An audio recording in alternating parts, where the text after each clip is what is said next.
días. Muchas gracias por asistir a esta entrevista para el puesto de la docente como en la materia de análisis y modificación del comportamiento. Antes de comenzar, me gustaría pedirte tu autorización para videograbar esta entrevista. Claro, sí, sin problema. Muchas gracias. Para empezar, ¿podrías hablarnos un poco sobre tu experiencia previa en la enseñanza y a la par tu formación académica en psicología? Ok, tengo un poco más de unos 17 años de experiencia docente. Empecé cuando terminé el doctorado, fue como la segunda actividad que empecé a realizar. Llevé casi mis estudios continuos desde la licenciatura. Un año trabajé en el Hospital Infantil, en el Juan N. Navarro, en la Ciudad de México. Y luego me postulé, hice el examen para entrar al doctorado y me quedé. Y a partir de ahí me desarrollé también en el grado de doctorado, ¿no? Cuando terminó, y fueron 6 años de doctorado, empecé a trabajar como docente. Uno de los requisitos era que al finalizar los últimos años del doctorado empezaras a dar clases, como para retribuir a la institución toda tu formación. Entonces desde ahí empecé y ha sido una tarea que no he dejado hasta la fecha. Entonces esa es un poco mi experiencia. Comencé en posgrados, en maestría, esa fue como a nivel fuera del UNAM, institucional, ya como campo laboral, en maestría, en una maestría en educación. Y mi primer clase que impartí fue un taller de estadística, ¿no? El laboratorio de estadística con prácticas, y hacían pruebas tanto psicológicas y presentaba el análisis estadístico. Muy bien, gracias. ¿Cómo integraría tanto la teoría como la práctica durante la enseñanza de la materia análisis y modificación? Es muy importante integrar tanto la práctica como la teoría. A los alumnos les cuesta mucho trabajo la teoría o no la consideran algo importante. A veces es muy complicado de poder entender, y otra dificultad es que hay muchas teorías para poder explicar un mismo fenómeno psicológico. Entonces, lo que yo hago es, les digo que a mí me dejen la parte teórica, yo se las explico, les muestro algunas de las teorías, siempre hago énfasis en que no son las únicas ni son las más relevantes, sino que conozcan el panorama y que eso lo puedan trasladar hacia algo en la realidad. Y entonces en la práctica ya les dejo hacer un ejercicio que pueda hacer dentro del salón, que pueda hacer fuera, pero que esté vinculado con esa teoría, ¿no? Si es del lenguaje, explicarles cuál es la función del lenguaje y hacer una práctica de mímica, ¿no? ¿Qué pasa cuando no hay lenguaje? ¿Cómo te comunicas? ¿Qué es lo que llevas a cabo? Y entonces de esta manera ellos van vinculando la función del lenguaje con una teoría. ¿Qué dijeron qué teóricos acerca del lenguaje? Y así es más fácil. Siempre trato de vincularlo porque de otra manera la teoría les es muy complicada. Yo creo que incluso aún haciendo ejercicios a nivel práctico se acuerdan más del ejercicio que de la teoría. Pero si no, yo creo que incluso hasta olvidarían también la práctica si no hacen el ejercicio, ¿no? Entonces para mí es muy importante y trato de vincularlo siempre y cuando el tema también lo permita. Okay. Muy bien. ¿Cómo te mantienes actualizada en las últimas investigaciones y desarrollos en el campo de la modificación? Actualmente han creado una organización mexicana para el análisis de la conducta. Entonces mi forma de actualizarme es a través de mis contactos, de amigos. El área como que todavía no es tan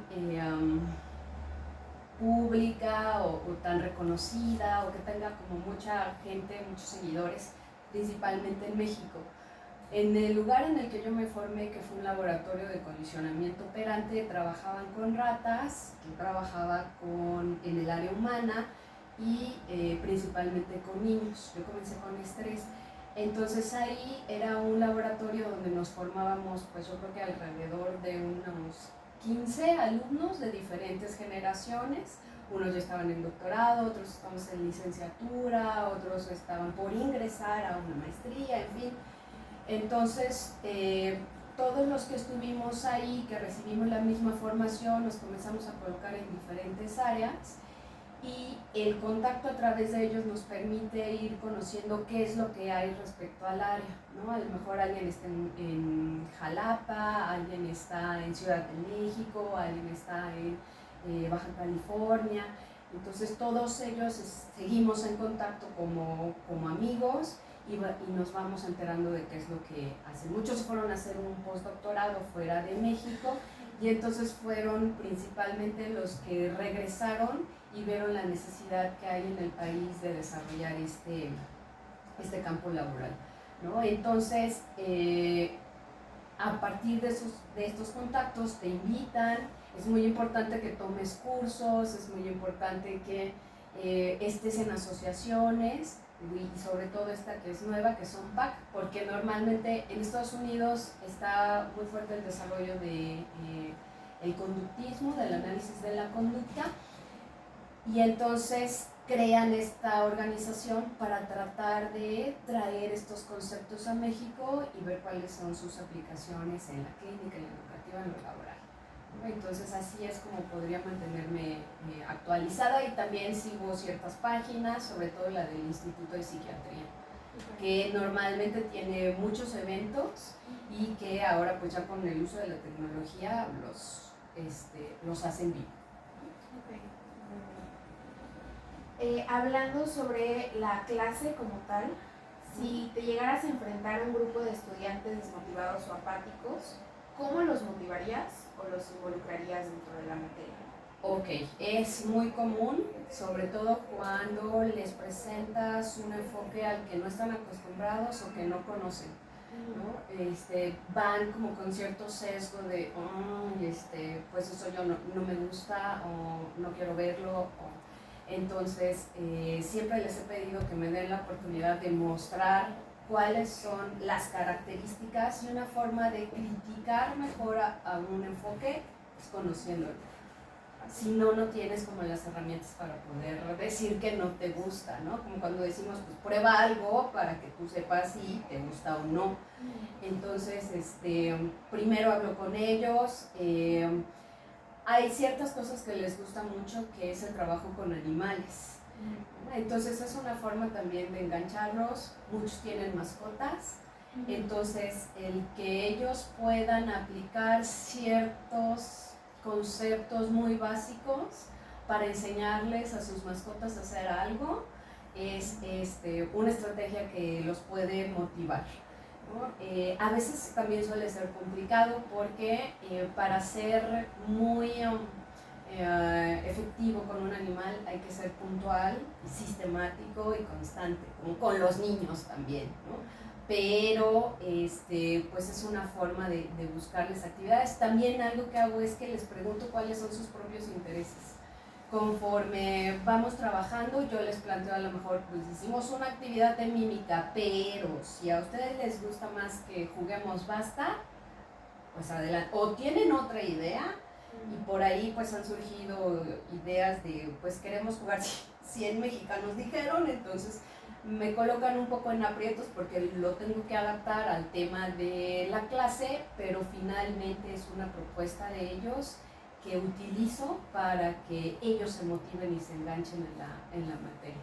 Entonces así es como trato de motivarlos, a veces cuesta trabajo, pero también demostrarles la utilidad y que pues a partir de eso decidan si continúan o no con el mismo enfoque o pueden seguir con otro, ¿no?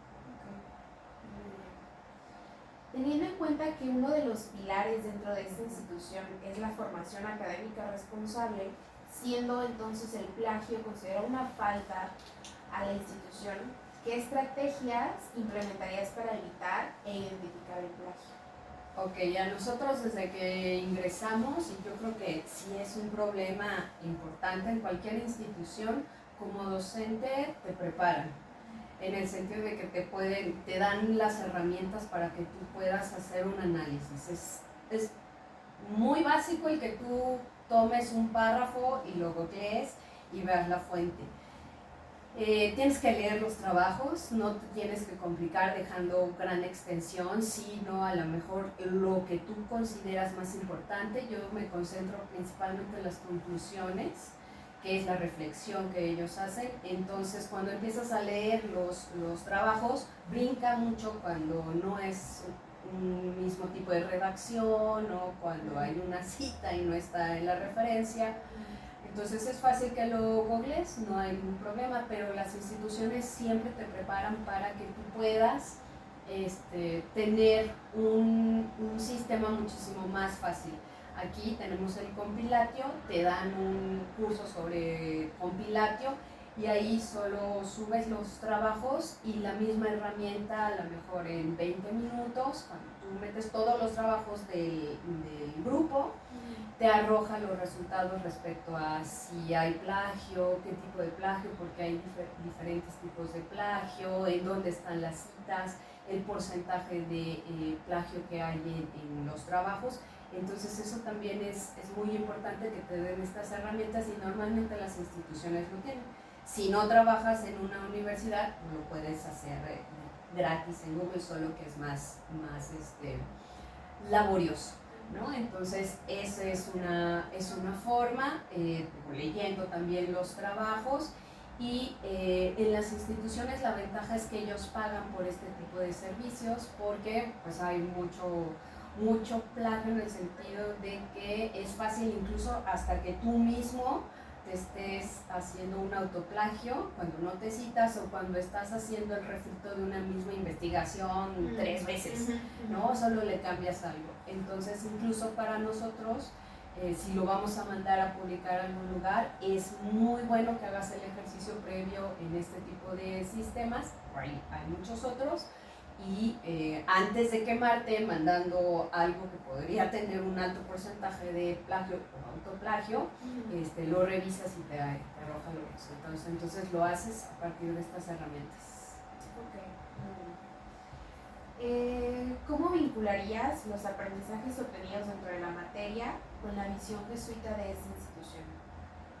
Ok, yo voy conociendo apenas la filosofía institucional. Algo que hice cuando ingresé pues es conocerla en el sentido de ir a cursos, prepararme. Si había algo que decía filosofía o pedagogía ignaciana, pues lo tomaba, ¿no? Entonces para mí fue muy fácil y muy enriquecedor ver que empata bastante bien con lo que podemos hacer como psicólogos, en el sentido de poder identificar dónde hay una necesidad y en ese momento utilizar la palabra para poder entonces convencer, ¿no? Este proceso educativo, nos decían, por ejemplo, que el hecho de desarrollar habilidades de oratoria son una de las habilidades que se tenían para poder entonces comunicar, educar, transformar. Entonces creo que es una labor que hacemos los psicólogos también, ¿no? No somos médicos, no recetamos, pero sí también a partir del discurso, de lo que tú recibes, de lo que escuchas y también de lo que dices, lo que vas a hacer es algo para modificar, ¿no? Tanto conductas para que sean más adaptativas, así como también distorsiones cognitivas, ¿no? Entonces para mí fue muy fácil irlo empatando, además de ver que pues esta tradición jesuita implicaba siempre educación, ¿no? Siempre la parte de prepararte y de que esta preparación tenías que devolverla hacia algo, ¿no? Hacia la resolución de un problema, hacia la contribución de cumplir con ciertas necesidades de aquellos que más lo requieren. Y creo que el área de salud mental es eso también. Dentro de la medicina podemos ver incluso las diferencias, ¿no? En el caso de oncología tiene muchos subsidios por patrocinios, por la importancia, por la prevalencia, por las implicaciones.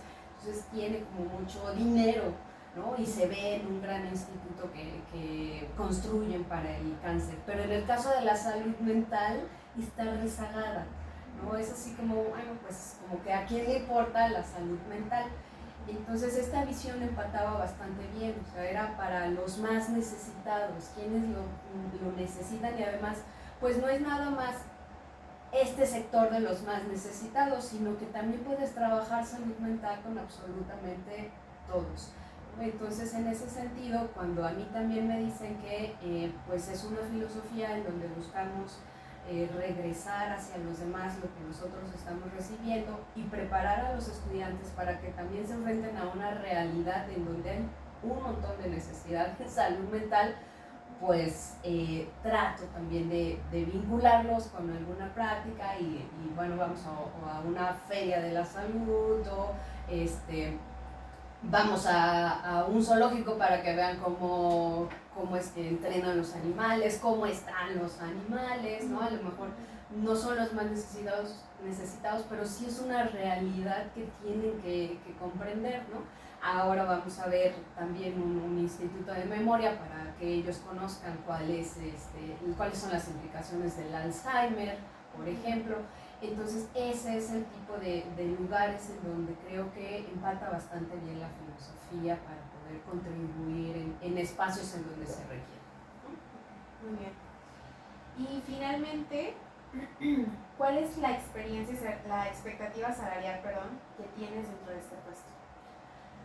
Pues la expectativa que yo tendría, si se cumpliera a lo mejor un horario completo, ¿no? Si es para estar de manera permanente aquí, yo pediría unos 40,000 pesos.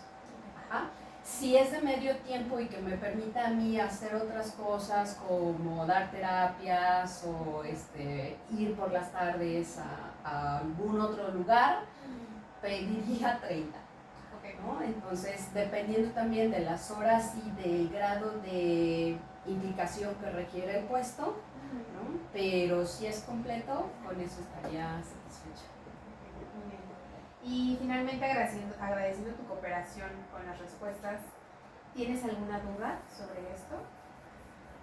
No tengo ninguna duda. Bueno, solo estaría trabajando solo para esa materia de análisis y modificación de la conducta o en algún momento podría extenderse a otras materias. De momento sí está planeada solamente para que sea la materia de análisis y modificación. Sin embargo, dentro del Departamento de Ciencias de la Salud tengo entendido que se han como ido reestructurando algunos puestos, entonces quizás cabe la posibilidad de que después se pueda requerir en alguna otra materia. Ok, de acuerdo. Y otra cosa, ¿cómo me van a mí a comunicar los resultados? Ok. Nos estaríamos poniendo en contacto con el correo a donde el que nos hiciste llegar con tu currículum, se te notificaría por ese medio. Y también si tienes alguna duda durante ese periodo de espera de respuesta, igual en el correo en el que te contestamos,